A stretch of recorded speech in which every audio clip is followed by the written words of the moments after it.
Hello, lovely humans. My name is Molly from Molly Reads and Writes, and today I am bringing to you a tag that I created.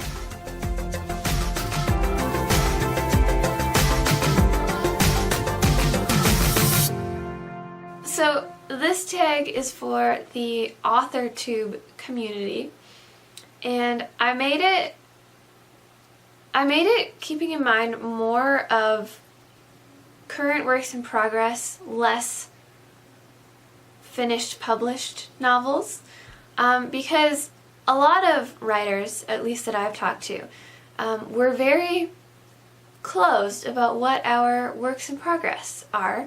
We don't want to share too many details because they're just not ready. So all of our answers tend to be a little vague. So I came up with, late last night while I was supposed to be sleeping, the useless interview Authortube tag. I should have sat down and thought of some answers to these questions beforehand, but I didn't. So that's okay. We'll do it on the fly. Let us get straight into this tag. Question number 1. What is your main character's best friend's biggest or most irrational fear? My main character doesn't really have a best friend at this point, so I'm going to use my male main character's best friend. And I have this written down somewhere, just 1 second. Ooh, look at all these tabs. See, it's somewhere in here. Who am I looking for? I'm looking for Calder. That's not. Okay, you're over here. Calder's biggest fear is water, and that stems from an incident that happened previously, before the book begins. And that's all you're getting. Question number 2. While writing this manuscript and or draft, what is the mistake you've made the most? The last couple days while working on my draft 4, the biggest mistake that I've made is that every time I type a T, an H must follow, regardless of what the word is, for some reason. Partner, the word partner, I typed that a lot, except it was partner. It's, yeah, I don't know. It was very frustrating. I hit backspace a lot.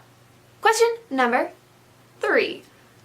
Take the first letter of your middle name, then using the find function, how many times does that letter appear in your most recent completed draft? Okay.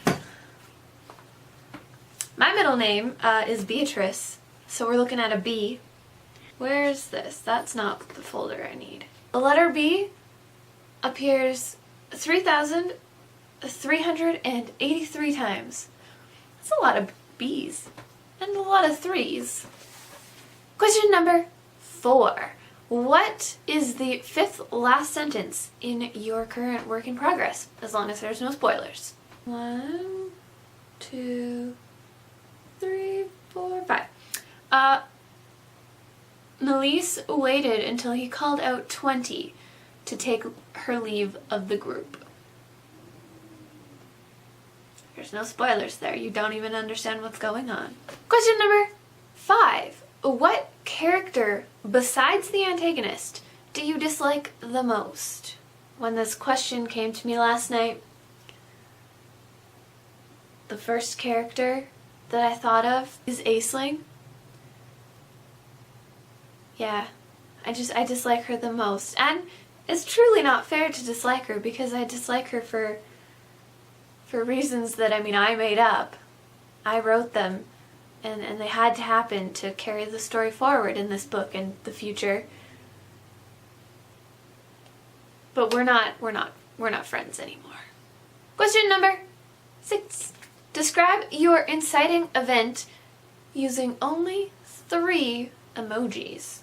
This one I should have planned ahead of time. Let's see. There's a lot of emojis though. How am I supposed to pick? What's my inciting event? That's a good one. No. My inciting event is so not emoji friendly. I need something that works as a mirror. Okay, I think I got them. I have them in the wrong order on my phone, but I'll put them on the right order on the screen down here. So what? There's this one, and then there's this one, and then there's this one. Makes no sense to you. It kind of still makes no sense to me. Question number 7. Find the 12th sentence in your novel and read it backwards. Ooh, I need draft 4. Do I have it open? I do. Okay. Because, like, the first 4 chapters are gone. I scrapped those. Shoot me now. Okay, 12. So 1, 2, 3, 4, 5, 6, 7, 8, 9, 10, 11, 12. Floor the against whip his cracked he. Question number 8. What are 3 genres that your story is not? 3 genres that my story is not would be contemporary, science fiction, and retelling. Question number 9. Name 2 published novels that are in your genre, but are nothing like your story, and therefore don't help us to understand it at all. Let me see what I got here. I actually kind of thought of that one this morning. So, you're not the one I'm looking for. But in that, you work. We have Witchlanders by Lena Coakley, which is a young adult fantasy standalone novel, where the magic system revolves around music and singing and being in pairs, essentially. Nothing like mine. We have Fire by Kristen Cashore. Fire is the one... Yes, this is book 2 in the Graceling Realm Companion Trilogy. I think I got that right. It's been a long time since I read this one. The main character is essentially a monster, and monsters are like colored, more aggressive versions of other animals in the world, and my story is nothing like that. Question number 10. Give me a brief description of a scene that you loved and thought you would definitely use in your novel, and you ended up having to cut it. Or killing your darlings. I had it near the beginning, in the first 4 drafts. I'm currently on draft 4, and I was determined to write it in until I decided that it just wasn't, just couldn't, it didn't do anything for the story, regardless of how much I loved this scene, where my main character, Cassidy, is practicing her archery, which is just one of her passions, one of the only things that she has in common with her father, who she doesn't like. And she's practicing, and her dad kind of sneaks up behind her and is lecturing her on, you weren't paying attention to your surroundings, all of this. And like, it was so, you have to read it to understand, but it was just so well worded, and it just gave you a lot of like insight into how Cassidy and her father's relationship is. But it did nothing for the story. I can easily show that relationship in like 100 other ways, and I've had the scene in every draft. Like, I could not cut it out, regardless of how much I knew it was not doing anything. So in my draft 4.5, I finally scratched it, and it hurt me. And I still sometimes go back and read over it just to remind myself that it was good. It just didn't do anything. Now comes the time to tag some people, but when you tag, you need to say what character from your work in progress this person that you're tagging reminds you of. This is a lot harder than you would think. I tag Cam from Wolfshot Publishing, and he reminds me of my character Calder, just because from the videos he seems like he's a pretty chill, laid back, and funny guy, and that's Calder, 100%.